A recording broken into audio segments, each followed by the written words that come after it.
Halo semuanya, terima kasih banyak telah bergabung dalam webinar kedua ini. Kami sangat senang dapat menghadirkan Radhika Desai bersama kita, seorang ekonom politik dan ilmuwan politik di Universitas Manitoba. Benar? Radhika, saya persilakan Anda untuk memperkenalkan diri dan kemudian mohon juga ceritakan kepada kami tentang analisis Anda mengenai urusan dunia.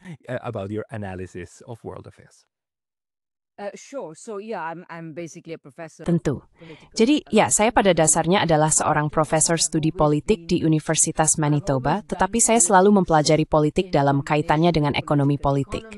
Pada tahun 2013, saya menerbitkan sebuah buku berjudul Geopolitical Economy After US Hegemony, Globalization and Empire, di mana saya mengusulkan cara pandang yang sangat berbeda dalam melihat urusan dunia. Karena tidak ada pendekatan dominan dalam hubungan internasional atau ekonomi politik internasional yang benar-benar dapat membantu kita memahami dunia tempat kita hidup saat ini. Yang akan saya lakukan adalah mencoba memberikan gambaran tentang pemahaman saya. Saya sudah menyiapkan sebuah presentasi.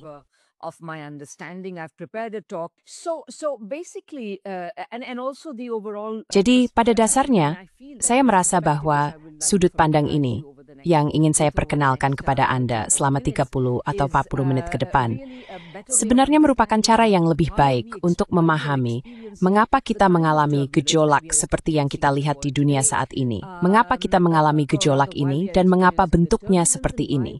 Mengapa Amerika Serikat begitu agresif secara militer. Ini juga berkaitan dengan sebuah artikel yang saya tulis baru-baru ini selama masa pandemi. Sebenarnya serangkaian artikel yang berusaha memahami apa yang sedang terjadi. Salah satunya yang merupakan tulisan terakhir dalam seri tersebut berjudul Nasib Kapitalisme Bergantung pada Keseimbangan Kekuatan Internasional.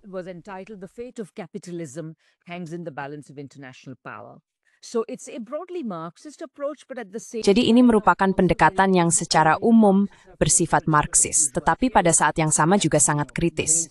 Kaum Marxis tentu saja bersikap kritis terhadap teori-teori Bourdieuis, teori-teori arus utama, namun pendekatan ini juga kritis terhadap banyak hal yang saat ini dianggap sebagai Marxisme. Jadi itu semacam pengantar.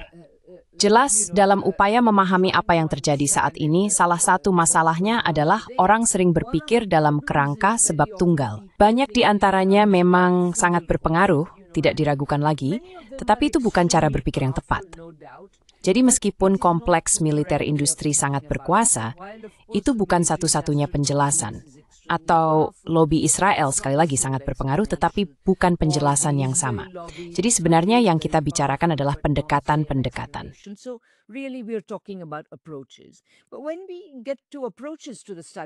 Namun, ketika membahas pendekatan terhadap studi urusan dunia, hubungan internasional, atau apapun istilah yang digunakan, tidak ada satupun pendekatan utama yang berlaku dalam hubungan internasional atau ekonomi politik internasional yang benar-benar berfungsi. Jadi mari kita bahas dengan cepat satu persatu.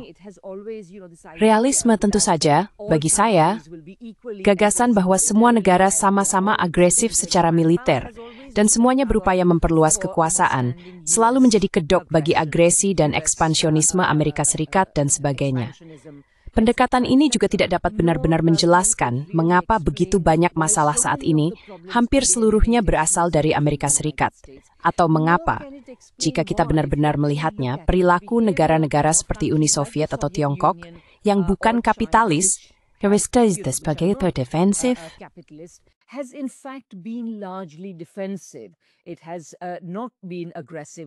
negara itu tidak bersikap agresif dengan cara yang sama seperti Amerika Serikat. Jadi realisme tidak berhasil. Dan juga, ini sedikit lelukon favorit saya belakangan ini, realisme karena memiliki gagasan tentang kepentingan nasional, tidak sesuai dengan apapun yang sebenarnya memotivasi kebijakan luar negeri. Negara seharusnya mengejar kepentingan nasionalnya, tetapi itu tidak benar-benar berhasil. Karena kepentingan nasional seharusnya berarti kepentingan semua warga Amerika dalam kasus Amerika Serikat. Padahal tentu saja kebijakan luar negeri AS tidak didorong oleh kepentingan semua warga Amerika.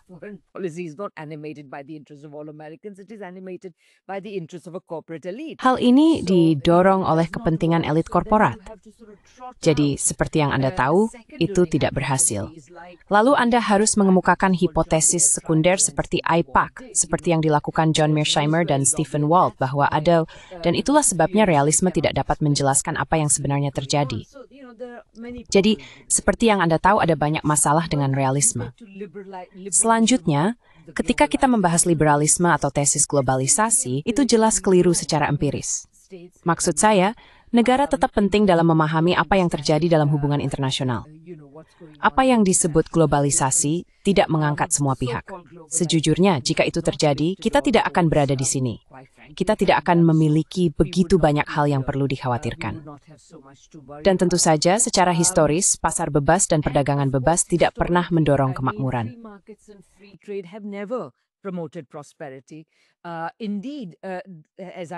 Memang, seperti yang akan saya jelaskan, satu-satunya cara untuk memahami dinamika urusan dunia adalah dengan menyadari bahwa pasar bebas dan perdagangan bebas tidak menghasilkan pembangunan, pertumbuhan, atau kemajuan, dan sebagainya. Sebaliknya, reaksi defensif dari negara dalam bentuk kebijakan yang diarahkan oleh negara, seperti kebijakan negara pembangunan, telah menjadi proses di mana kapasitas produktif menyebar ke seluruh dunia. Baik ketika kita membicarakan industrialisasi di Amerika Serikat, Jerman, Jepang, atau kemudian di Uni Soviet, Tiongkok, maupun negara lain, polanya tetap sama. Jelas, ada banyak literatur tentang topik ini dari para teoritikus negara pembangunan yang mungkin sudah Anda kenal, seperti Alice Amsden, Robert Wade, Ha-Joon Chang, dan lainnya yang masuk akal.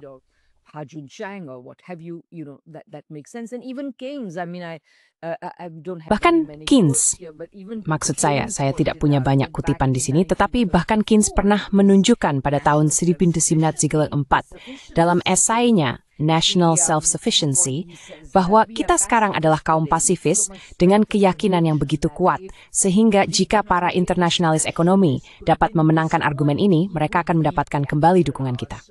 Namun, sekarang tampaknya tidak jelas bahwa konsentrasi besar upaya nasional untuk merebut perdagangan luar negeri, penetrasi struktur ekonomi suatu negara oleh sumber daya dan pengaruh para kapitalis asing, serta ketergantungan erat kehidupan ekonomi kita pada kebijakan ekonomi negara lain yang berfluktuasi, merupakan jaminan atau perlindungan bagi perdamaian internasional.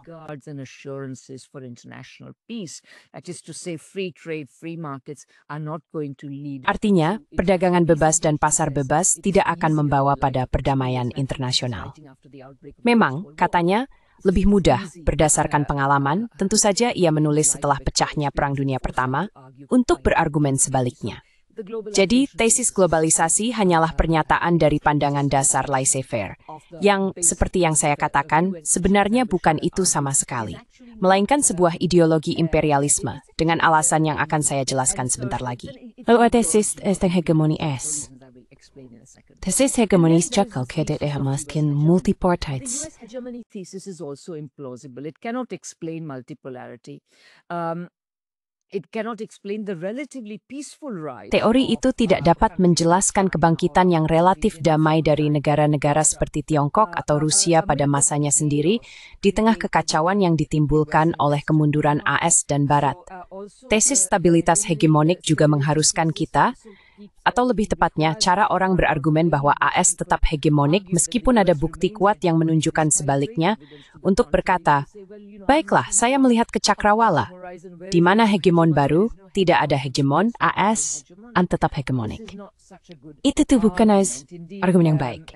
Saya akan menjelaskan dengan saya, Temuan hegemon baru ini sama sekali membuahkan hasil. Dan seperti yang telah saya tunjukkan dalam tulisan saya sendiri, tujuan teori stabilitas hegemonik adalah untuk menafsirkan peran AS di dunia.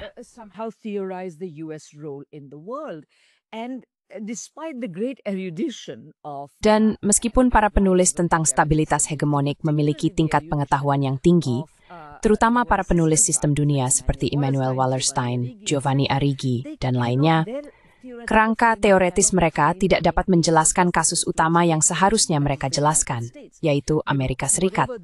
Apapun yang mereka katakan benar untuk negara kota Italia, atau Belanda, atau Inggris, tidak berlaku dalam kasus AS. Ambil satu contoh saja. Gagasannya adalah bahwa modal mengalir pada fase kemunduran dari kekuatan yang menurun ke kekuatan yang sedang naik, sedangkan Amerika Serikat tentu saja justru menyerap modal dari seluruh dunia dengan kecepatan yang sangat tinggi, bahkan dalam masa kemundurannya yang mereka katakan sedang terjadi. Jadi, meskipun saya setuju bahwa agresi AS saat ini didorong oleh kemunduran kekuatan AS, saya tidak setuju bahwa AS pernah bersifat hegemonik.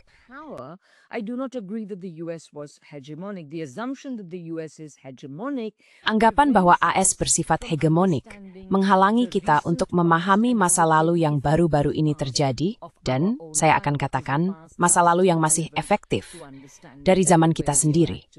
Artinya, masa lalu yang masih relevan untuk memahami di mana posisi kita saat ini. Sekarang, setelah mengatakan semua ini, saya tidak bermaksud menyiratkan bahwa para sarjana yang bekerja dalam pendekatan-pendekatan tersebut tidak akan pernah benar, atau bahwa mereka tidak akan pernah mampu melampaui keterbatasan kerangka yang mereka gunakan. Kecendekiaan dan kecerdasan individu akan selalu Anda tahu melampaui batas-batas pendekatan tersebut. Namun yang saya katakan adalah bahwa mereka bekerja dengan alat yang keliru. Itulah hal penting yang perlu diingat. Pandangan saya sendiri, yang akan saya uraikan, itu akumulatif geopolitik. Jadi juga didasarkan dua strategi organisasi pengetahuan dan juga kasus global threat.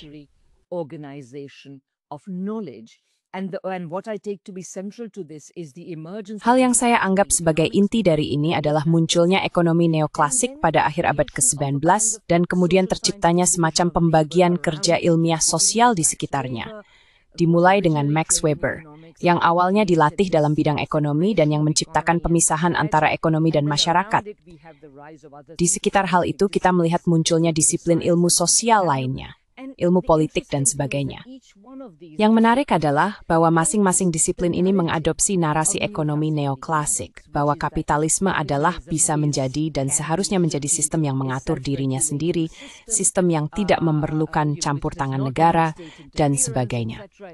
Narasi ini sebagian besar dianggap benar oleh para ilmuwan sosial lainnya.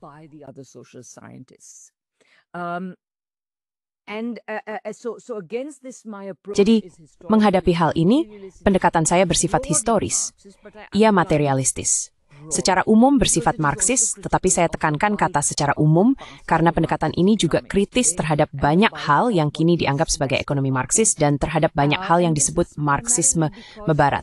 Ini terutama karena, seperti yang telah saya tunjukkan dalam sejumlah tulisan saya, sejak awal para Marxis akhirnya, ketika ekonomi neoklasik muncul, dan dalam banyak hal ekonomi itu diarahkan untuk menentang kekuatan seperti Marxisme dan sosialisme. Alih-alih menghadapinya secara langsung, mereka lebih banyak kritik ekonomi neoklasik karena mengabaikan Marxisme dan eksploitasi tenaga kerja. Lebih dari itu, para ekonom Marxis seringkali berusaha menyesuaikan Marxisme ke dalam kerangka ekonomi neoklasik.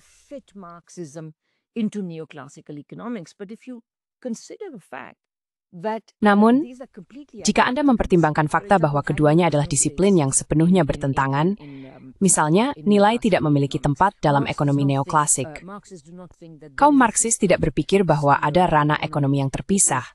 Mereka memahaminya sebagai ekonomi politik, hubungan kelas, dan sebagainya. Ekonomi neoklasik pada dasarnya ahistoris, sedangkan Marxisme justru sangat historis. Jadi, karena semua alasan itu, keduanya memang tidak akan pernah bisa disatukan. Namun tentu saja, karena tidak berhasil, upaya itu menjadi usaha yang tak berkesudahan. Anda terus mencoba dengan berbagai cara untuk memadukan keduanya. Jadi saya juga berbeda pandangan dengan banyak hal yang dianggap sebagai Marxisme, khususnya di dunia Barat. Argumen saya sendiri adalah, dan perlu saya katakan bahwa saya mulai menulis Geopolitical Economy untuk mengkritik tesis globalisasi. In order to criticize the globalization thesis, and originally I was going to criticize the globalization. Awalnya, saya berniat mengkritik tesis globalisasi dari sudut pandang teori hegemoni AS, dalam arti bahwa saya menganggapnya benar, karena sebagai seorang akademisi, saya sangat terkesan oleh keluasan pengetahuan para teoritikus sistem dunia dan lainnya. Jadi saya menganggap beberapa versi dari teori stabilitas hegemonik itu benar. Namun ketika saya mulai mencoba mengoperasionalkannya untuk digunakan dalam kritik terhadap globalisasi, saya sendiri tidak dapat mempertahankan. definisi hegemoni seperti jumlah penulisnya mungkin lebih banyak lagi. Dapat hanya seperti yang tidak diambil. Having realized this, I ended up taking, and of course I also considered hegemony, stability. Dan tentu saja, saya juga menganggap stabilitas hegemonik, khususnya dalam versi sistem dunia sebagai bentuk Marxisme. Namun dalam semua hal tersebut, saya menjadi kecewa dan akhirnya harus mengembangkan pendekatan yang berbeda. Jadi pada akhirnya, karya saya menjadi kritik terhadap apa yang saya sebut ideologi kosmopolitan. Ideologi yang mengklaim bahwa ekonomi dunia adalah satu kesatuan yang utuh.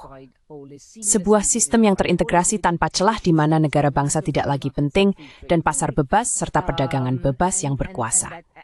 Entah ekonomi dunia itu dipersatukan hanya oleh pasar yang merupakan tesis globalisasi perdagangan bebas atau dipersatukan oleh satu negara hegemonik yang memimpin.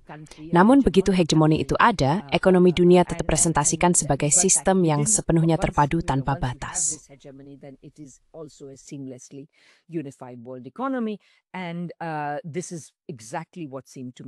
Dan inilah yang tampaknya menjadi masalah bagi saya. Gagasannya adalah untuk memahami bahwa ideologi-ideologi kosmopolitan ini bukan hanya tidak benar, tetapi alasan mereka tetap bertahan adalah karena mereka merupakan ideologi imperialisme.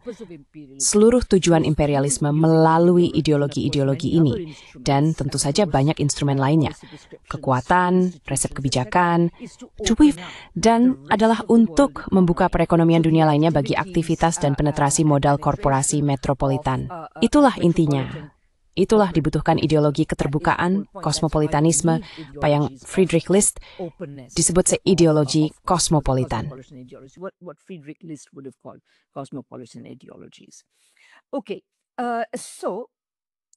Baik, jadi argumen saya adalah bahwa bukan berarti AS bersifat hegemonik, atau bahwa AS pernah hegemonik dan kini sedang menurun, melainkan bahwa AS tidak pernah hegemonik.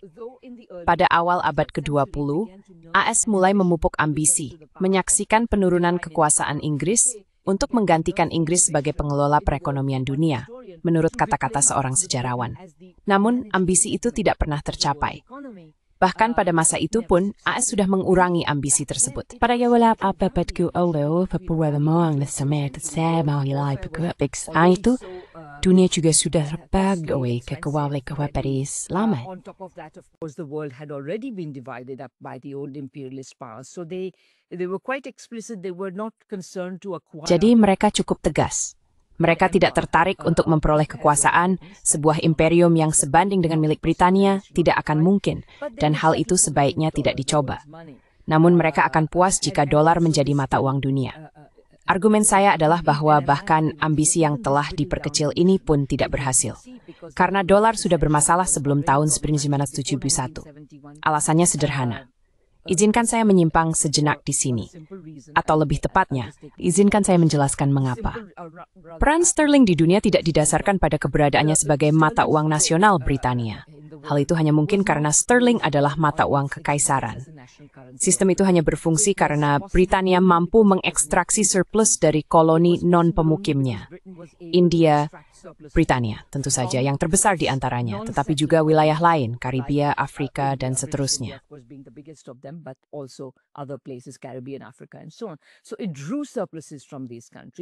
Jadi, negara tersebut menarik surplus dari negara-negara ini, dan kemudian mampu mengekspor surplus tersebut sebagai ekspor modal terkenalnya, ke Eropa, ke Amerika Serikat, dan ke koloni pemukim lainnya.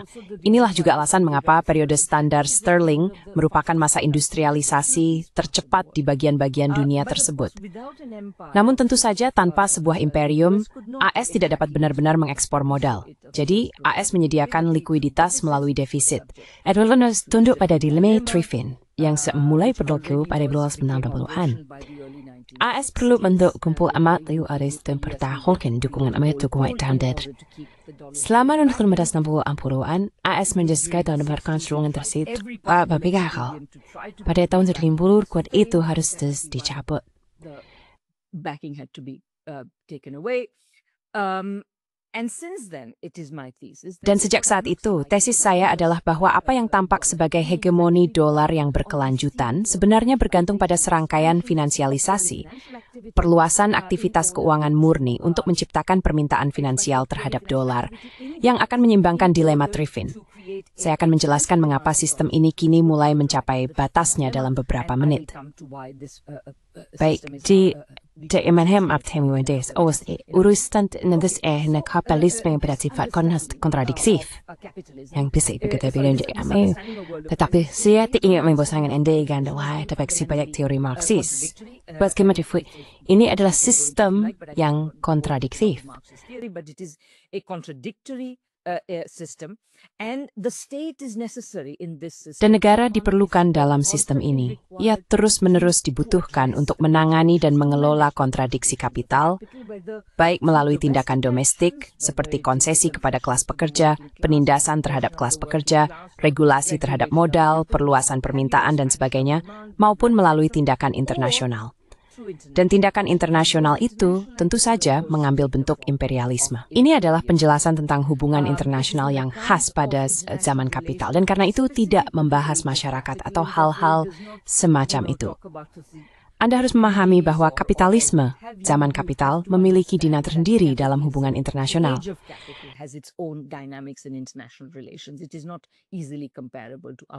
Ini tidak mudah dibandingkan dengan formasi sosial lainnya. Kapitalisme bersifat kontradiktif. Oleh karena itu, ia bersifat imperialis secara spasial dan secara kronologis memiliki sejarahnya sendiri. Ia tidak tetap sama karena setiap kontradiksi memerlukan intervensi baru yang kemudian mengubahnya dan seterusnya. Ya, jadi ia berubah secara historis. Negara berperan sentral dalam mengelola hal ini. Tidak pernah ada ekonomi dunia yang mulus, selalu ada ekonomi nasional yang tentu saja terhubung dengan ekonomi lainnya. Namun yang perlu kita pahami adalah karakter dari hubungan-hubungan ini.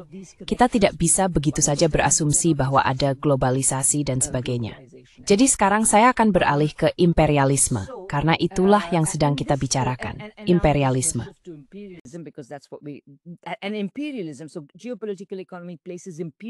Jadi ekonomi geopolitik menempatkan imperialisme sebagai inti dari pemahaman hubungan internasional. Anda tahu, Anda bisa mempelajari hubungan internasional dimanapun di dunia, tetapi mereka tidak akan membahas imperialisme sebagai hal yang sentral. Namun justru itulah yang menjadi pusatnya. Sekarang, imperialisme membutuhkan dua hal dari wilayah pinggiran yang terdominasi. Negara-negara kapitalis membutuhkan dua hal. Pertama, mereka membutuhkan wilayah pinggiran yang terdominasi untuk menyerap kelebihan komoditas dan kelebihan modal mereka. Dan kedua, mereka membutuhkan murah dan kelebihan dari wilayah pinggiran tersebut. Cheap goods and cheap labor.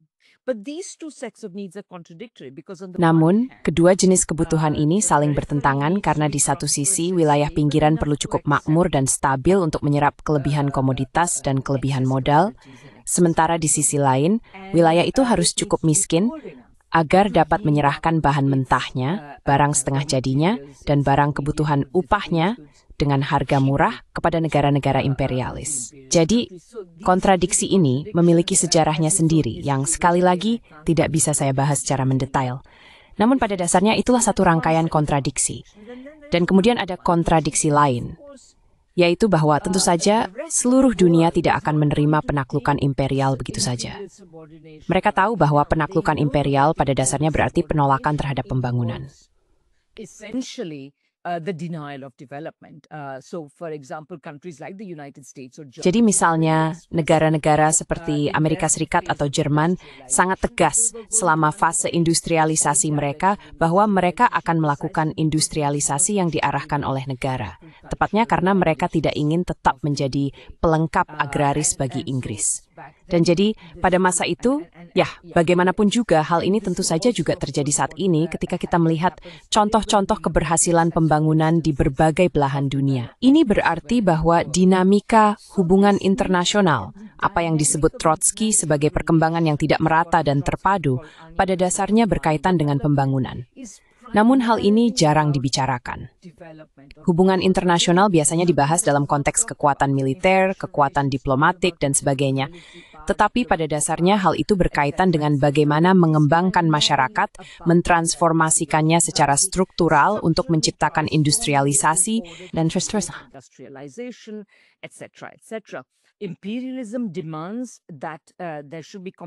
Imperialisme menuntut adanya saling melengkapi antara ekonomi penghasil nilai tinggi di pusat kekaisaran dan seluruh dunia lainnya.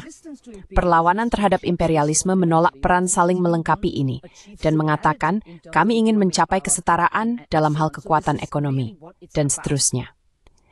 Jadi inilah sebenarnya inti persoalannya. Dan saya perlu menambahkan satu hal lagi. Kapitalisme dalam pemahaman ini juga memiliki sejarahnya sendiri. Ya, bukan sesuatu bentuk lalu tetap sama.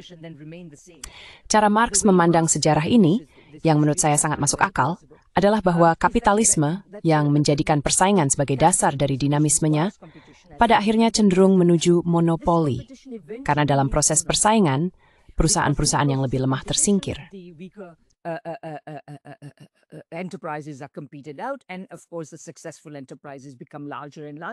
Dan tentu saja, perusahaan-perusahaan yang sukses menjadi semakin besar.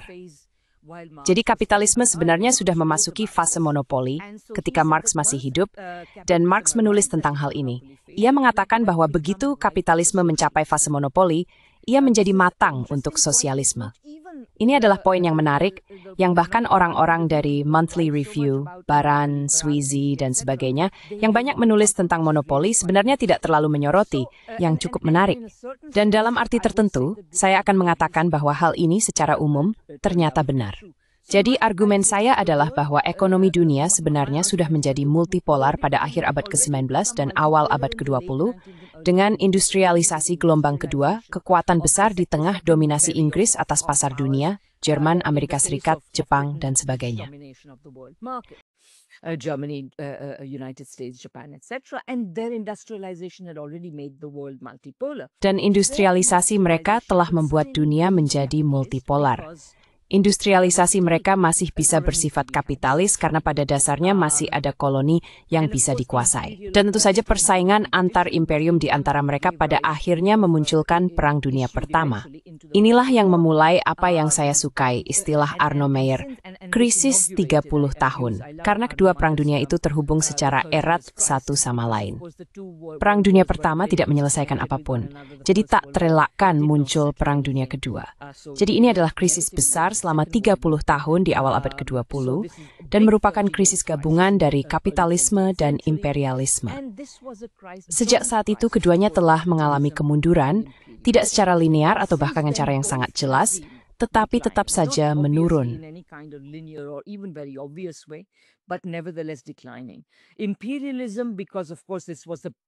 Imperialisme, karena tentu saja ini adalah puncaknya. Krisis 30 tahun merupakan krisis imperialisme, di mana kekuatan-kekuatan imperialis saling berperang dan dalam banyak hal saling menghancurkan secara signifikan. Dalam konteks inilah, sosialisme muncul di panggung sejarah, karena setelah titik itu tidak ada lagi cara untuk berkembang dengan pola kapitalis. Satu-satunya cara untuk berkembang adalah melalui semacam industrialisasi terencana. Ada apa yang dicoba oleh Uni Soviet dan in the Soviet Union and China today, and that is why accepting countries. Dan itulah sebabnya, kecuali untuk negara-negara seperti Korea Selatan atau Taiwan, yang tentu saja merupakan negara garis depan melawan komunisme, garis depan imperialisme, tidak ada industrialisasi yang signifikan dan berhasil dimanapun, kecuali di bawah naungan sosialisme. Tentu saja ini juga merupakan krisis imperialisme dalam arti lain. Kekuatan anti-imperialis dan anti-kolonial menjadi lebih kuat selama periode ini, sehingga pada saat berakhir, sekitar tahun 1945, sangat jelas bahwa dekolonisasi tidak dapat dihindari. Dan yang sangat menarik, dan ini adalah sesuatu yang semakin sering saya tekankan, untuk menyelesaikan krisis ini, salah satu ironi sejarahnya adalah bahwa dibutuhkan kekuatan komunisme.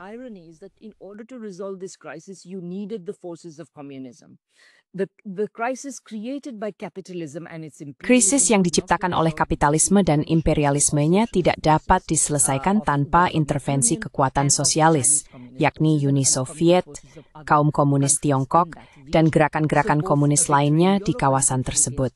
Baik kemenangan di Eropa maupun kemenangan melawan Jepang memerlukan kekuatan-kekuatan ini, yang juga membayar harga terberat dalam hal nyawa dan sebagainya.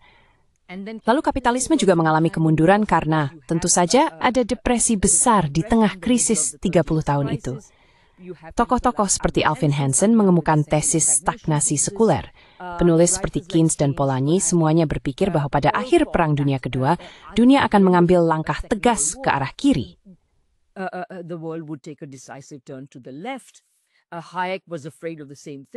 Hayek juga takut akan hal yang sama, dan ia menulis The Road to Serfdom untuk mencegah hal itu. Namun kemudian orang-orang berpikir bahwa seperti yang kita tahu, masa keemasan kapitalisme pada dasarnya meniadakan ketakutan dan ekspektasi tersebut.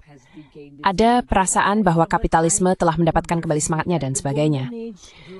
Tapi saya akan membantah hal itu. Pertumbuhan pada masa keemasan memperhitungkan pertumbuhan seluruh dunia. Dan pada periode ini, negara-negara sosialis tumbuh dengan sangat cepat. Uni Soviet, Tiongkok, keduanya tumbuh sangat pesat.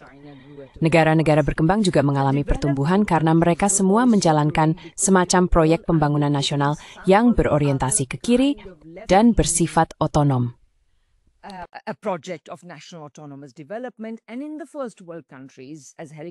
Dan di negara-negara dunia pertama, seperti yang dikemukakan oleh Eric Hobsbawm, negara kesejahteraan telah dibentuk. Negara-negara tersebut berkomitmen pada pengelolaan makroekonomi Keynesian dan sebagainya, yang semuanya menciptakan kondisi bagi terjadinya ledakan ekonomi. Reformasi ini, negara kesejahteraan dan sebagainya, adalah reformasi yang seperti dicatat Hobsbawm, dulunya akan ditolak sebagai sosialistis, tetapi harus dilakukan karena kapitalisme melemah, kelas pekerja menguat, dan kekuatan anti-imperialis juga menguat pada masa itu. Hal tersebut menuntut adanya langkah-langkah seperti itu. Tentu saja sistem yang mendasarinya di negara-negara dunia pertama tetaplah kapitalis. Dan seperti biasanya, sistem itu mengalami krisis 2 atau 3 dekade kemudian. Terjadilah krisis besar berupa stagnasi, krisis profitabilitas, krisis imperialisme yang ditunjukkan oleh meningkatnya inflasi, dan banyak faktor lainnya. Profitabilitas, tayan keminho, trainings, don't beg your penyan to go where they go, please. Saturation, in my view, was of course a very big part of it, and I don't want to go into it in great detail, and I'm nearly at an end. Dan saya tidak ingin membahasnya secara mendetail, dan saya hampir selesai. Jadi, pada dasarnya, yang ingin saya kemukakan adalah bahwa dalam konteks ini neoliberalisme diadopsi sebagai jalan keluar dari krisis. Namun, menurut pandangan saya, neoliberalisme sendiri adalah salah satu penipuan terbesar. Maksud saya ekonomi neoklasik, karena ekonomi neoklasik hampir tidak membahas soal monopoli, padahal ia lahir pada masa ketika kapitalisme telah menjadi monopolistik. Ia berbicara tentang persaingan, ia berbicara tentang pasar bebas. Tetapi ketika Anda memberikan kebebasan kepada kapitalisme monopoli yang sudah menua, Anda tidak akan mendapatkan pemulihan dinamika pertumbuhan, seperti yang dikatakan akan terjadi jika modal diberi lebih banyak kebebasan, sebagaimana yang telah terjadi selama 45 tahun terakhir. Yang Anda dapatkan justru adalah semakin tampaknya atau semakin nyatanya keburukan dari monopoli, rentierisme, kurangnya investasi, pertumbuhan lambat, dan paling utamanya finansialisasi. Slow growth, financialization above all. So we have been witnessing all of this. And of course the financialization. Jadi kita telah menyaksikan semua ini. Dan tentu saja finansialisasi, khususnya di AS dan Inggris, sangatlah penting secara sistematis agar sistem dolar dapat berfungsi. Apa yang kita hadapi saat ini adalah bahwa seluruh sistem ini sedang mencapai jalan buntu. Sistem dolar menurut saya sedang berada pada titik di mana strategi finansialisasi itu sendiri terancam oleh meningkatnya inflasi. Jadi Federal Reserve berada dalam dilema. Haruskah mereka melawan inflasi dengan menaikkan suku bunga seperti yang dilakukan Volcker? Jika mereka melakukannya, itu akan memecahkan gelembung finansial, gelembung segalanya yang kini dimiliki ekonomi AS, yang tentu saja akan menimbulkan konsekuensi serius bagi sistem dolar.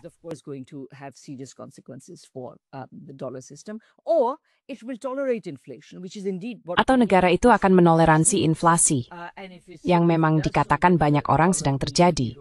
Dan jika itu yang terjadi, maka nilai dolar akan tergerus oleh cara tersebut. Jadi yang kita lihat, dan tentu saja selama 25 tahun terakhir, terutama di abad baru ini, mungkin sejak masa pemerintahan Clinton juga, sebenarnya sejak berakhirnya Uni Soviet, Amerika Serikat telah menjalankan kebijakan militerisme sebagai pengganti bahwa kekuatan ekonominya tidak cukup menarik untuk memaksa negara lain berpihak padanya. Jadi, militerisme menggantikan kekuatan ekonomi. Saat ini, perlawanan terutama datang dari Tiongkok dan Rusia. Resistance is coming primarily from China and Russia. I would say that I used to talk about Saya akan mengatakan bahwa dulu saya sering membicarakan tentang multipolaritas, tetapi saya pikir kita mungkin sebenarnya sedang menyaksikan munculnya bentuk baru dari bipolaritas, terutama karena negara-negara lain seperti India, Brasil, atau Afrika Selatan tampaknya belum mampu menjalankan kebijakan anti-neoliberal dengan cukup kuat untuk mempertahankan pertumbuhan mereka. Tapi kita akan lihat bagaimana perkembangannya. Jadi, begitulah situasi yang sedang kita hadapi. Menurut saya, kita sedang melihat semacam krisis, sebuah keadaan di mana, seperti yang saya sebutkan dalam judul saya, nasib kapitalisme kini bergantung pada keseimbangan kekuatan internasional. Saya harap saya telah memberikan sedikit gambaran tentang cara saya memandang hal-hal ini, dan saya sangat menantikan pertanyaan serta komentar dari Anda. Terima kasih. Thank you very much, Radhika. Terima kasih banyak, Radhika. Itu banyak sekali informasi. Tapi jika saya ambil intinya, yang menjadi dasar adalah struktur ekonomi, struktur sosial ekonomi, yang pada akhirnya menentukan bagaimana kita melihat perkembangan geoekonomi dan geopolitik. Jadi fokuslah pada ekonomi terlebih dahulu, lalu kita akan memahami bagaimana perkembangan politik harus mengikutinya. Bukan begitu?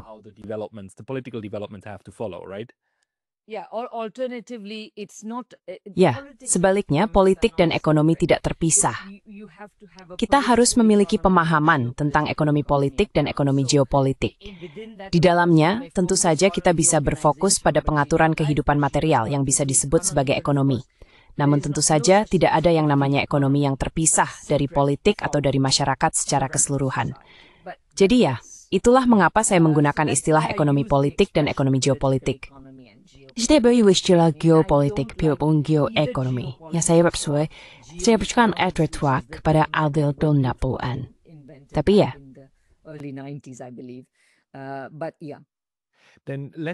And examining skin. Jeffrey, sebagai ekonom lain di Pravel Law, tuis with that disakwalim yin puibarao. Great. Well, thank you very much, Radhika. Baik, terima kasih banyak, Radhika. Ini sangat merangsang pemikiran dan saya sangat menyukai beberapa bagiannya, meskipun dengan bagian lain saya memiliki beberapa perbedaan pendapat. Saya benar-benar menyukai pernyataanmu bahwa realisme sebenarnya adalah teori tentang agresi AS, karena saya pikir, dalam arti yang lebih dalam, realisme adalah teori tentang perilaku Inggris dan Amerika. Itu bukan teori yang bersifat universal. Teori itu mengatakan bahwa negara-negara pada dasarnya bersifat kekerasan, karena Inggris dan Amerika pada dasarnya bersifat kekerasan. Jadi ini semacam proyeksi tentang bagaimana AS berperilaku untuk mengatakan bahwa kekerasan itu tak terelakkan, maka kita akan menjadi kekerasan. Jadi saya sangat setuju dengan hal itu. Saya tidak begitu yakin dengan beberapa definisi lainnya, tetapi saya sepenuhnya setuju dengan poin tersebut.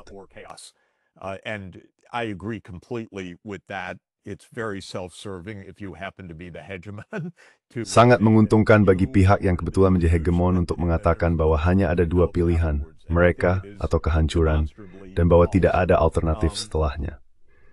Saya pikir itu jelas tidak benar. Saya tidak begitu yakin dengan definisi liberalisme. Apakah itu berarti negara-negara akan lenyap? Dan saya sebenarnya jauh lebih optimistis secara mendasar tentang peran pasar internasional dalam mendukung apa yang saya sebut sebagai fenomena luas dari pertumbuhan ekonomi yang menyusul ketertinggalan. Pasar tidak berfungsi ketika sepenuhnya dikendalikan oleh kekuatan dominan demi tujuan ekstraksi. Mereka mungkin disebut pasar, tetapi sebenarnya itu adalah bentuk ekstraksi. Dan itulah hakikat imperialisme. Anda tidak mengharapkan koloni Anda berkembang. Human ekstraksi already sornend. You extract from your colony. And we need a clear theory of Dan kita memerlukan teori yang jelas tentang imperialisme. Imperialisme sebagai fenomena ekonomi, bukan hanya fenomena politik, untuk memahami bagaimana ekstraksi bekerja dan apa yang dilakukan oleh kekuatan imperialis. Jadi, jika Anda mengamati bahwa selama masa imperialisme koloni tidak mengalami pertumbuhan, bagi saya itu bukanlah kontradiksi terhadap gagasan bahwa pasar internasional dapat menjadi mekanisme pertumbuhan. Itu justru mencerminkan tujuan utama imperialisme itu sendiri, yaitu ekstraksi. Dan ekstraksi bekerja dengan berbagai cara. Anda tidak membangun industri secara lokal, Anda tidak mendidik penduduk secara lokal, dan Anda memastikan tidak ada mekanisme yang memungkinkan koloni Anda menjadi begitu sadar diri dan begitu kuat hingga mampu menyingkirkan kekuatan imperialis. Dalam pengertian itu, pasar bukanlah jaminan.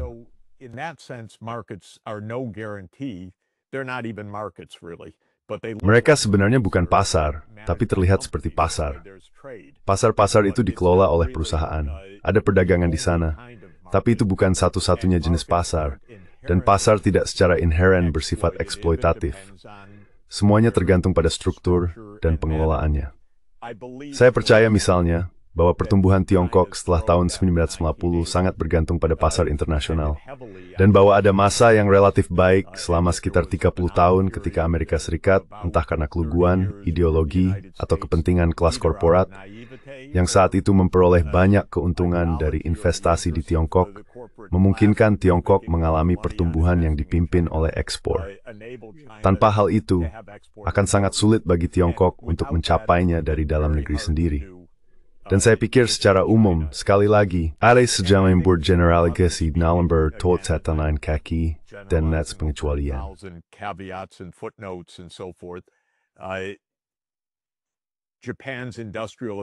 Industrialisasi Jepang pada akhir abad ke-19, yang kemudian berubah menjadi industrialisasi yang militeristik, imperialis, dan bahkan fasis, dalam arti penting didukung oleh pasar eksternal. Sejak restorasi Meiji, pemulihan Jepang setelah tahun 1950-an, di bawah payung keamanan Amerika Serikat, mirip dengan apa yang disebut macan Asia, yang juga berkembang dalam lingkungan keamanan AS yang sangat mendukung. Pertumbuhan tersebut pada dasarnya dipimpin oleh ekspor dan memungkinkan terjadinya spesialisasi, peningkatan teknologi, serta semua hal yang seharusnya dihasilkan oleh proses itu. Jadi, saya tidak ingin menolak gagasan tentang spesialisasi pasar dan perubahan. Namun saya juga setuju Noah Tudobi.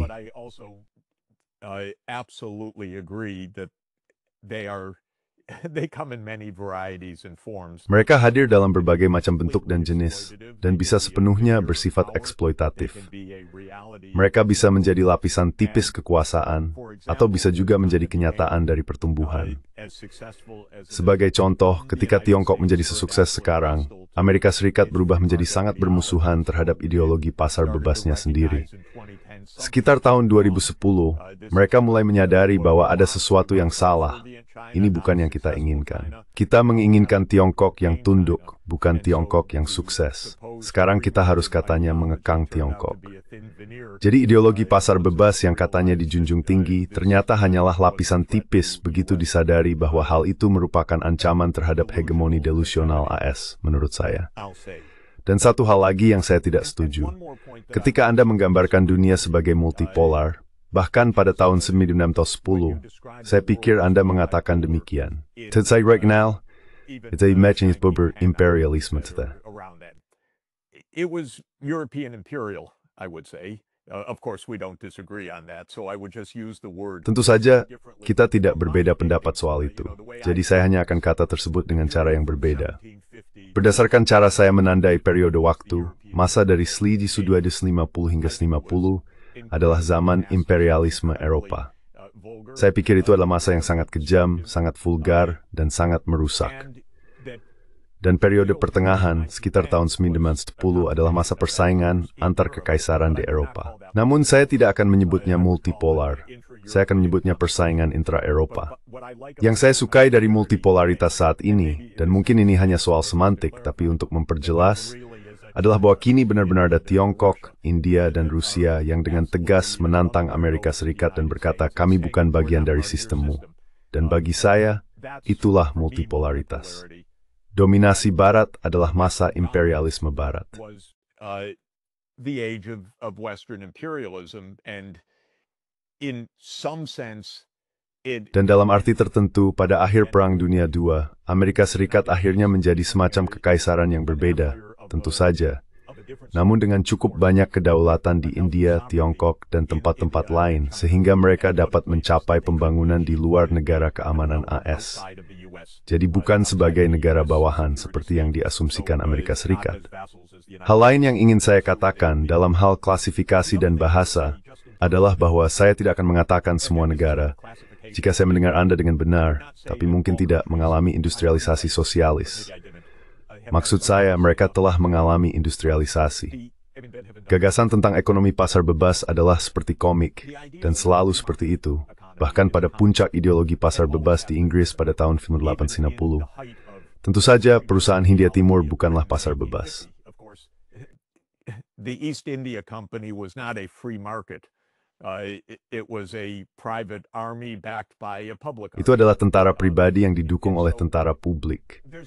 Jadi, tidak pernah ada, ya saya pikir Polanyi sudah menekankan hal itu, ada klaim dan mungkin juga aspirasi serta ideologi tentang pasar bebas. Tapi itu mustahil. Tidak ada yang mau hidup dalam masyarakat yang mengerikan seperti itu. Dan sistem seperti itu pun tidak bisa benar-benar diterapkan. Memang benar juga bahwa masa industrialisasi selalu melibatkan baik modal swasta maupun kekuasaan publik dalam berbagai cara. Jadi tidak pernah ada sistem pasar yang murni. Namun ada perbedaan nyata antara Uni Soviet pada masa jayanya dan misalnya Jepang. Jepang memiliki modal swasta dalam sistem satu negara, tetapi tetap saja itu modal swasta. Dan Tiongkok memiliki banyak modal swasta, juga banyak modal negara. Uni Soviet benar-benar merupakan bentuk yang berlebihan. The Soviet Union really was an excess. It was the idea that it would be. Gagasannya adalah bahwa kepemilikan dan perencanaan akan sepenuhnya berada di tangan negara. Titik. Sementara itu, semua negara yang berhasil menurut saya adalah sistem campuran antara negara dan swasta. Dan mengatakan bahwa semuanya swasta, ya itu seperti karikatur. Hal itu tidak pernah benar-benar terjadi. Di sisi lain, meskipun dalam pandangan Marxis yang baik, yang saya yakini, negara mungkin menjadi pelayan bagi modal swasta. Negara terutama di infrastruktur, menyetrik-formatan angkatan laut, TNI. Nidstadis tempur. So it's a mixed system. Whereas the attempt of the Soviet Union. Sementara upaya Uni Soviet, yang kebetulan saya saksikan sendiri untuk melakukan semuanya, karena mereka memang pada akhirnya, secara tidak sengaja, beralih ke sistem yang sepenuhnya dikelola negara, tidaklah terlalu berhasil. Pada akhirnya, semuanya benar-benar berantakan. Karena itu, saya percaya pada ekonomi campuran. Saya cukup menyukai pengamatan Gerschenkron pada tahun 1992 bahwa semakin terlambat suatu negara berkembang, semakin besar kebutuhan akan peran negara untuk melindunginya dari pemangsaan kekuatan luar yang sudah ada, dan untuk mengejar ketertinggalan dengan lebih cepat. Dan saya pikir itu adalah pengamatan yang sangat cerdas dari Gerschenkron, bahwa keterlibatan negara menjadi lebih besar di tahap yang lebih akhir. Sebagian karena kita memahami bahwa Inggris memang berkembang secara bertahap selama 1,5 abad.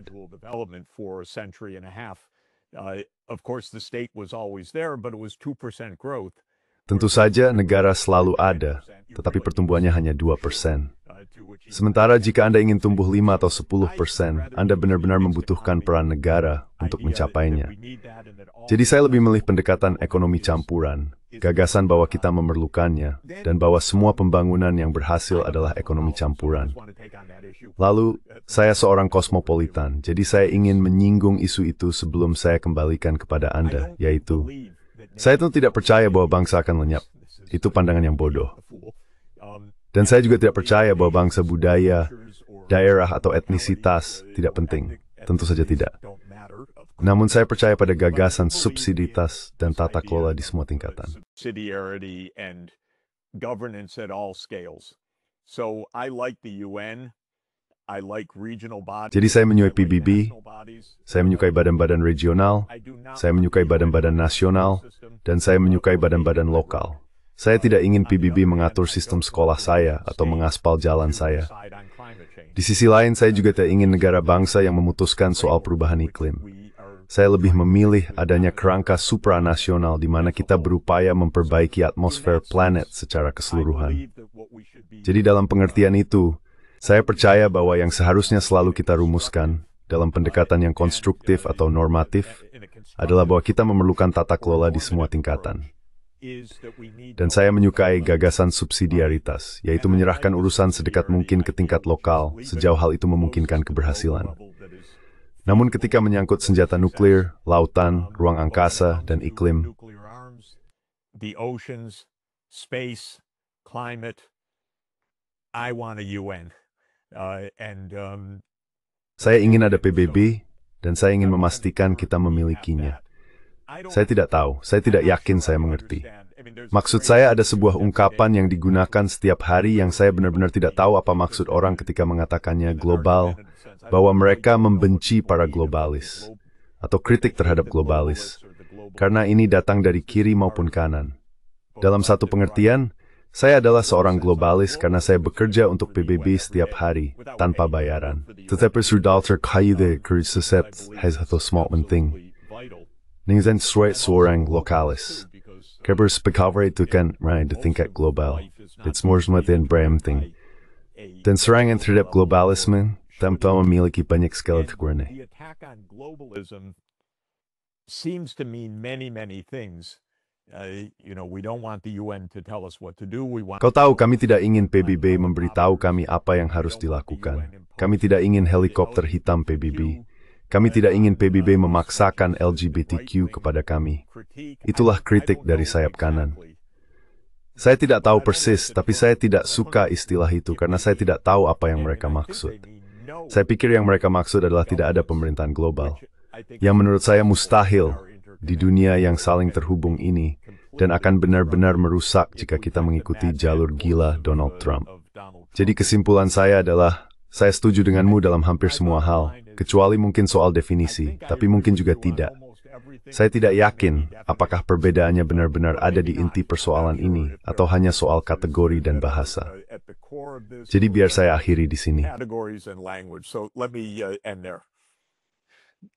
Begitu, Sir. Kiring. Sure. I mean, you've said, Tentu. so many really Maksud saya, wah, kamu sudah mengatakan begitu banyak hal yang sangat menarik.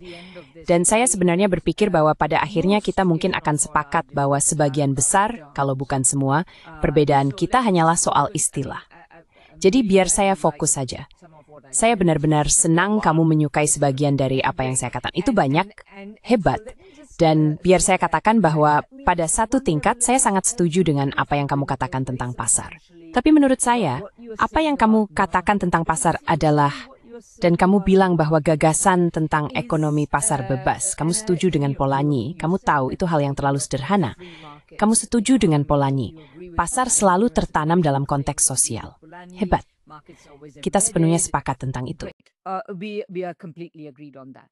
So what you're saying is that markets will work, provide. Jadi maksudmu adalah bahwa pasar akan berfungsi dengan baik asalkan dikelola dengan benar oleh negara untuk persaingan, untuk kamu tahu juga dalam hal dilayani oleh pasar dalam penyediaan pendidikan dan sebagainya. Bahkan kebijakan industri, kamu tidak menentangnya dan seterusnya.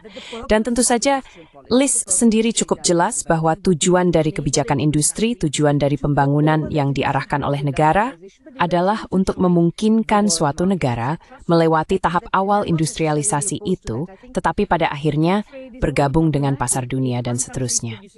Jadi menurutku, dan aku tidak serta-merta menentang hal itu, yang perdagangan bebas hanya menjadi masalah jika satu negara memproduksi komputer dan negara lain memproduksi pisang. Tetapi jika satu negara memproduksi komputer dan negara lain memproduksi televisi atau apapun, terima kasih. You get my point. I mean, so we're fine with that. So I think, the gist of what Jadi menurut saya inti dari apa yang Anda katakan, baiklah. Lalu Anda mengatakan bahwa industrialisasi Jepang didukung oleh pasar. Tentu saja. Tapi yang menarik, Jepang melakukan bentuk industrialisasi yang dipimpin oleh ekspor, yang memiliki dua konsekuensi. Pertama, hal itu bergantung pada pasar eksternal, yang berarti Anda pada dasarnya sedang melakukan deindustrialisasi di bagian lain dunia. Dan juga, ketika Anda terlibat dalam industrialisasi yang dipimpin oleh ekspor, Anda sebenarnya tidak terlalu peduli dengan standar hidup material kelas pekerja Anda sendiri, karena mereka bukan konsumen Anda. Dan saya pikir itulah keluhan utama saya tentang industrialisasi yang dipimpin oleh ekspor. Anda harus memiliki bentuk industrialisasi di mana, seperti yang dikatakan Henry Ford, para pekerja Anda seharusnya mampu membeli. Henry Ford said your workers should be able to buy. And it is interesting that Henry Ford is a phenomenon emerges. Dan kamu tahu, menarik bahwa Henry Ford sebagai sebuah fenomena muncul pada periode ini. Ketika Amerika Serikat pada awal abad ke-20 sudah mulai menghadapi kesulitan karena kekurangan pasar. Jadi tidak mengherankan bahwa, bukan berarti saya setuju dengan Ford dalam segala hal, tapi dia adalah orang yang berpikir dengan caranya sendiri dan dia menyadari hal itu. Jadi bagus untuknya. Bagaimanapun itu satu hal. Hal kedua yang ingin saya katakan adalah, Marx, kamu lihat ada hubungan yang sangat menarik antara pasar dan perencanaan. Karena apa itu sebuah perusahaan? Perusahaan adalah produksi yang direncanakan. Jadi perusahaan-perusahaan ada sebagai struktur kecil dari produksi yang direncanakan di dalam pasar. Tapi tentu saja, begitu kamu mendapatkan monopoli, semakin banyak bagian dari ekonomimu yang menjadi produksi terencana di bawah otoritas kapitalis swasta. Is planned production under the authority of private capitalists, and at that, which is part of what Marx meant that. Dan itulah sebagian dari apa yang dimaksud Marx, bahwa ketika monopoli tercapai, negara menjadi matang untuk sosialisme. Karena jika produksi sudah direncanakan, mengapa harus tetap berada di bawah kendali swasta? Mengapa tidak menempatkannya di bawah kendali publik, di bawah kendali demokratis? Mengapa para pekerja tidak mengambil alih?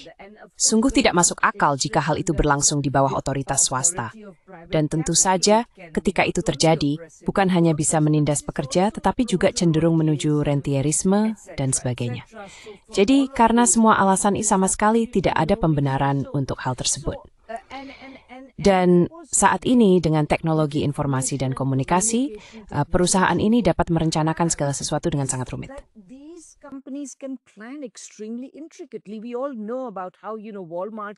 Kita semua tahu bagaimana Walmart dapat merencanakan dengan tepat berapa banyak botol sampo jenis apa yang harus ada di rak mana, di toko mana, pada waktu kapan.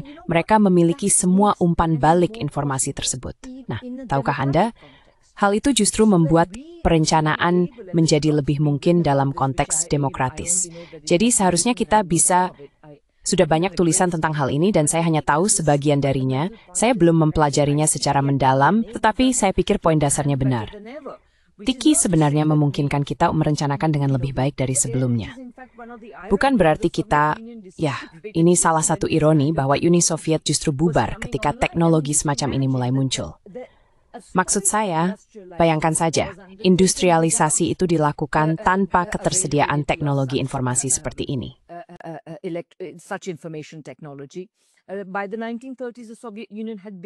Pada tahun 1930-an, Uni Soviet telah menjadi kekuatan industri terbesar kedua di dunia. Mereka terus merencanakan perekonomian, mungkin tidak terlalu baik, maksud saya, kita semua sudah membaca karya Alek Nove dan tahu apa yang salah dan sebagainya, tetapi baiklah. Mereka berhasil melakukan pekerjaan yang cukup baik, mengingat segala sesuatunya. Dan mereka memberikan warga Soviet standar hidup yang setidaknya kira-kira sebanding dengan tingkat di Barat. Saya pikir itu pencapaian yang cukup menakjubkan. Ngomong-ngomong, satu hal yang belum sempat saya sampaikan di sini adalah bahwa bentuk industrialisasi yang terjadi setelah awal abad ke-20 haruslah secara mendasar berbeda. Karena, tahu kan, kecuali itu terjadi di bawah payung imperialisme seperti yang terjadi di Korea Selatan atau Taiwan, maka hal itu akan berbeda dalam 3 hal.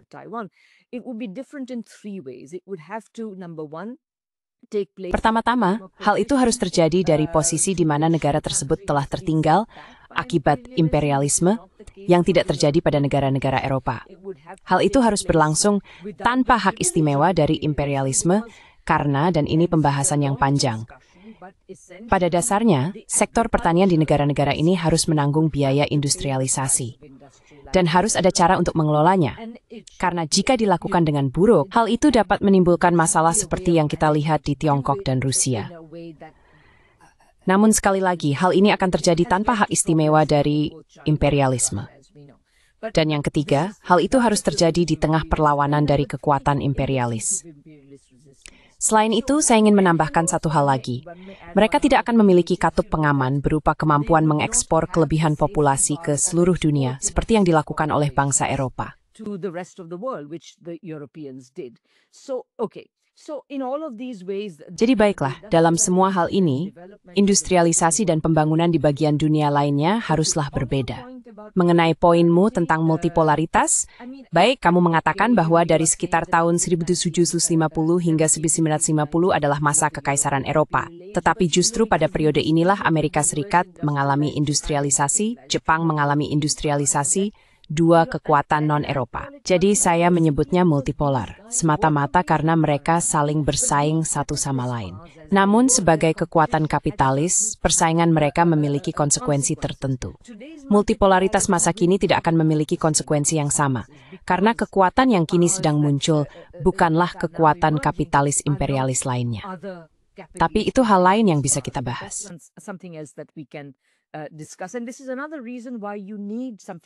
Dan inilah alasan lain mengapa Anda memerlukan sesuatu seperti ekonomi geopolitik. Karena Anda menanggapi dengan serius gagasan bahwa dinamika kapitalisme adalah penentu utama kebijakan luar negeri, sejauh menyangkut negara-negara imperialis, sejauh menyangkut negara-negara kapitalis yang sukses.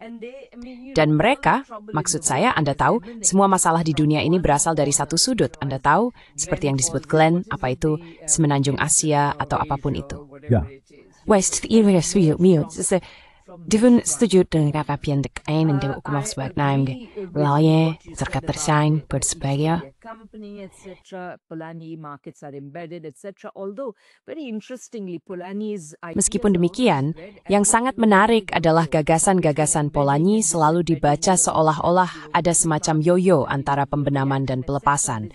Kita memiliki pasar bebas, lalu muncul reaksi, dan seterusnya, gerakan ganda ini. Namun sebenarnya yang dikatakan Polanyi dalam The Great Transformation, jika dipikirkan, bacalah kalimat pertama dari The Great Transformation. Apa yang dia katakan? Peradaban abad ke-19 telah runtuh.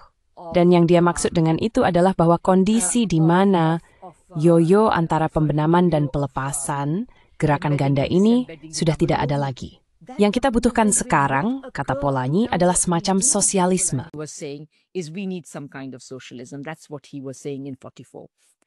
Itulah yang dia katakan pada tahun 1944. Baik, saya setuju dengan itu. Sekarang mengenai negara dan pasar, saya akan mengatakan bahwa sebenarnya menurut saya persoalannya adalah terutama mengingat bahwa pasar, jika dibiarkan sendiri, atau bahkan ketika tidak sepenuhnya dibiarkan sendiri dalam konteks kapitalis, akan mengarah pada monopoli. Lalu korporasi monopoli akan mendominasi negara. Baik, jadi persoalan utamanya adalah apakah negara yang mengendalikan korporasi atau korporasi yang mengendalikan negara. Dan bagi saya, begitu negara mengendalikan korporasi, berbagai kemungkinan akan terbuka. Anda bisa memiliki perencanaan yang lebih atau kurang tergantung pada konteks dan kebutuhan. Anda bisa bersikap cukup pragmatis mengenai batas antara rencana dan pasar, dan sebagainya.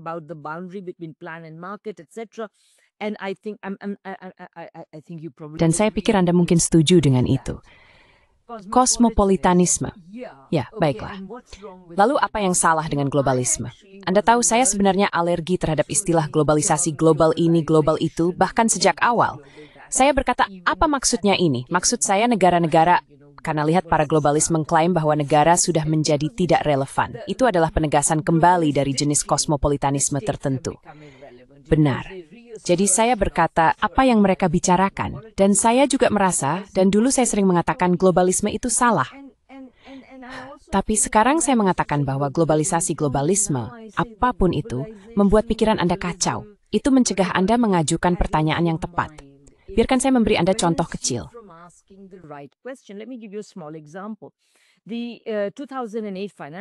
Krisis keuangan tahun 2008, semua orang menyebutnya krisis keuangan global, padahal sebenarnya tidak ada yang global dari krisis itu. Itu adalah krisis keuangan Atlantik Utara.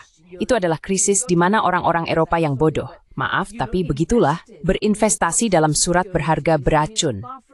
Maksud saya, selain orang Amerika dan Inggris, orang Eropa berinvestasi dalam surat berharga beracun yang dihasilkan oleh sistem keuangan Amerika.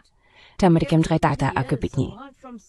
Semua baik lainnya, selain masih mendegut panika berjani di tanggapan dadap singkat, akhirnya hangkit, menepuk tepu, dan terus tumbuh berapa tahun setelahnya. For quite a few years late. So in that sense, it was not a global financial Jadi dalam pengertian itu, krisis tersebut bukanlah krisis keuangan global. Dan istilah global ini membuatmu berpikir seolah-olah kamu tahu sesuatu. Padahal seharusnya kamu menyelidiki pola-pola yang sebenarnya. Kemana arus FDI mengalir? FDI tidak tersebar ke seluruh dunia. Kemana investasi portofolio mengalir, dan seterusnya. Kamu perlu meneliti arus yang sebenarnya, bentuk dan wujudnya. Ketika kamu menggunakan istilah seperti globalisasi, itu justru menghalangimu untuk mengajukan pertanyaan-pertanyaan yang tepat. Mengapa hal-hal yang bersifat global? Ya, kamu tahu, ini terjadi sebelum munculnya kebencian terhadap globalisme. Itu sebenarnya hanyalah secara jujur sebuah akibat. Maksudku bagi saya pandangan sederhanaku tentang hal itu adalah bahwa Trump, apa yang menarik dari Trump? Mengapa Trump memenangkan dua pemilihan? Guys, the gash, pues, kamu tidak ingin terpekan. Tunggu mengatakan kepada rakyat FNV, ihuklah yang mereka baik saya. telling Americans that their economy is doing fine. He figured that out. But then of course, because he Dia menyadari hal itu. Tapi kemudian tentu saja, karena dia ingin melayani kelas kapitalis korporat yang sama. Hanya saja sayapnya lebih ekstrem daripada yang biasanya, dia harus menyertai kebenaran itu dengan narasi kedua. Dan narasi kedua itu adalah bahwa penderitaanmu disebabkan oleh perdagangan, oleh Tiongkok, dan oleh para imigran. Jadi dia mendorong anti-globalisme ini. Tapi masalahnya, sejak awal hal itu tidak pernah benar-benar bersifat global. Seperti yang telah dikemukakan oleh banyak orang, menarik bahkan sejak tahun 1990-an dan 2000-an, apa yang disebut globalisme sebenarnya hanyalah peningkatan regionalisasi. Dan itu tidak selalu merupakan hal yang buruk. Maksud saya, mengapa harus mengimpor sesuatu dari jarak 8.000 km jika kamu bisa mengimpornya dari jarak 800 km? Jadi, begitulah salah satu poinnya. So, that's one thing. Other than that, I'll just say one thing, which is that Selain itu, saya hanya ingin mengatakan satu hal, yaitu saya merasa, karena Anda menyebut India dalam konteks pertumbuhannya dan sebagainya, saya benar-benar merasa bahwa kita harus memperlakukan India saat ini dengan sangat hati-hati. Statistik pertumbuhannya, seperti yang telah ditunjukkan oleh para ekonom dan ahli statistik yang lebih berpengalaman dari saya, telah dimanipulasi. Bukan dimanipulasi dalam arti dipalsukan, tetapi didasarkan pada metodologi yang keliru yang diadopsi sekitar 10 atau 12 tahun lalu. Metodologi tersebut melebih-lebihkan tingkat pertumbuhan India. Dan masalah utamanya, menurut saya, adalah bahwa karena mereka, seperti semua rezim fasis, tetapi seperti semua rezim fasis, menghancurkan kapasitas statistik. like all fascists, they destroy statistical capacity. So what they are doing is instead of measuring Jadi, yang mereka lakukan adalah, alih-alih mengukur aktivitas ekonomi yang sebenarnya, mereka menggunakan aktivitas korporasi sebagai pengganti untuk menggambarkan keseluruhan ekonomi. Tapi justru disitulah masalahnya. Dalam situasi di mana selama 10 atau 11 tahun terakhir, pemerintahan Modi telah memprioritaskan kesejahteraan korporasi di atas kepentingan semua orang. Jadi ekonomi korporasi berkembang pesat, sementara semua orang lainnya menderita. Dan ini bukan ekonomi yang baik, sebenarnya ini ekonomi yang mengerikan. Jika Anda termasuk dalam 3 hingga 5% orang India yang keadaannya baik-baik saja, hidup tidak pernah terasa sebaik ini. Semua orang lainnya menderita. Dan Anda tahu, setidaknya di Brasil ada PT. Di India, kita masih belum memiliki kekuatan seperti itu, dan itu masalah besar. Tapi baiklah, saya akhiri di sini. You frenetically lied Jeffrey with its seaspos no primator. When think at punch your habit when we with the Gimborosol, Afroth, thank you. Or ask something. Great. I'll be very brief. We have a lot to Baik, continue the discussion. saya akan sangat singkat. Kita masih punya banyak hal untuk didiskusikan, tapi saya harus pergi. Dan saya pikir Radhika juga harus pergi. Jadi saya akan sangat singkat. Pertama, ada seorang menteri keuangan di Chili pada masa Pinochet yang berkata, saya tidak peduli apakah kita memproduksi keripik kentang atau chip komputer, pasar yang akan menentukannya. Nah, itu adalah pandangan yang keliru. Kita sepenuhnya sepakat tentang hal itu. Memproduksi keripik kentang menuju kesuksesan. Memproduksi chip komputer adalah jalan yang jauh lebih baik menuju kesuksesan. Dan hal itu membutuhkan peran negara di dalamnya. Itu yang pertama. Saya pikir dalam putaran diskusi berikutnya, saya akan menambahkan lebih banyak tentang dinamika inovasi. Tiongkok misalnya adalah ekonomi yang sangat kompetitif. Mereka pernah memiliki hingga 400 produsen kendaraan listrik. Sekarang telah menyusut menjadi mungkin hanya beberapa lusin. Tetapi justru persaingan pasar itulah yang memungkinkan Tiongkok menjadi terdepan di dunia dalam produksi kendaraan listrik.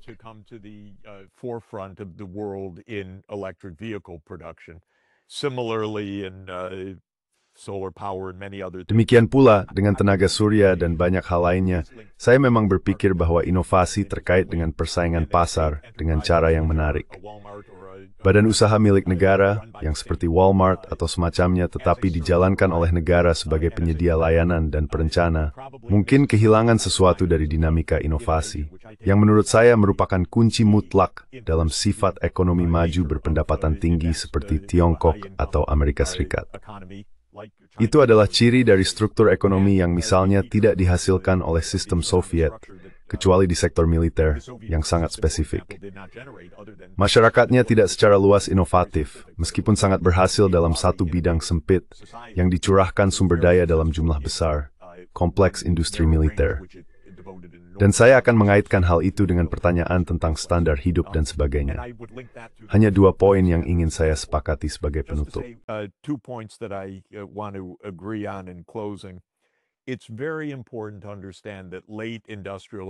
Sangat penting untuk memahami bahwa industrialisasi terlambat terjadi dalam konteks adanya kekuatan yang bersifat permisif atau negatif dari kekuatan dominan pada masa itu.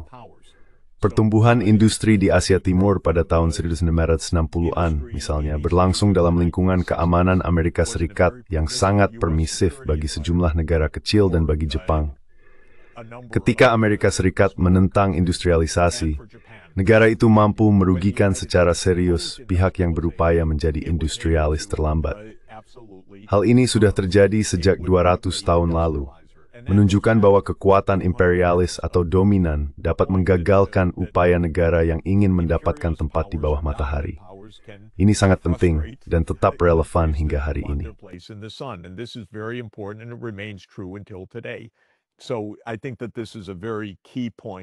Saya pikir ini adalah poin analisis yang sangat penting, yang sepenuhnya diabaikan oleh para ekonom. Hampir seperti titik buta profesional, semacam kegagalan dalam pelatihan profesional. Segala sesuatu tentang kinerja ekonomi dalam ekonomi neoklasik berfokus pada bagaimana seseorang berperilaku, bukan pada bagaimana orang lain menentang atau mendukungnya. Jadi kegagalan berarti Anda buruk, padahal bisa saja Anda sedang ditekan dari luar. Saya pikir ini sangat penting. Dan kemudian poin terakhir, apakah negara mengendalikan korporasi atau korporasi yang mengendalikan negara? Di Amerika Serikat, korporasi yang mengendara. Itu sudah sangat jelas.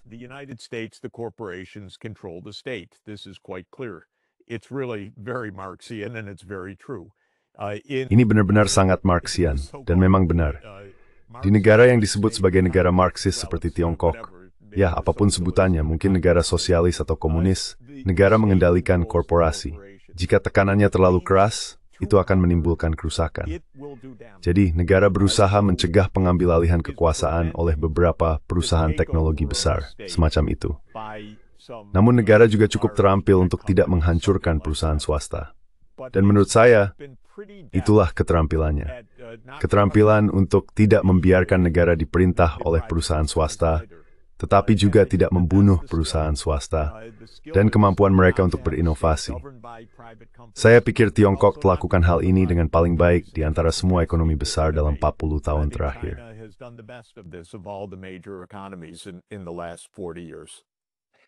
Then thank you. I just want to add one thing very Saya hanya ingin menambahkan satu hal dengan cepat, karena saya tahu Anda harus pergi. Tapi Anda tahu, saya baru-baru ini menulis sebuah artikel yang membahas secara tepat isu inovasi, dan saya ingin sekali membagikannya. Artikel itu belum diterbitkan, tapi saya senang untuk membagikannya karena, pada dasarnya, judulnya sudah menjelaskan semuanya. Bagaimana DeepSeek membongkar model inovasi Sci-Fi Silicon Valley. sci-fi, tapi tambahkan unsur keuangan di dalamnya. Kita sudah pernah melihat hal seperti ini sebelumnya. Itu terjadi pada akhir tahun 1990-an dan kita melihatnya lagi sekarang.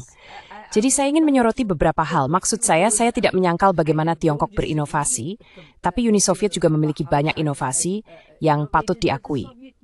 Mereka juga mampu berinovasi. Jadi pada dasarnya ada berbagai model inovasi yang berbeda. So there are different models of innovation, basically.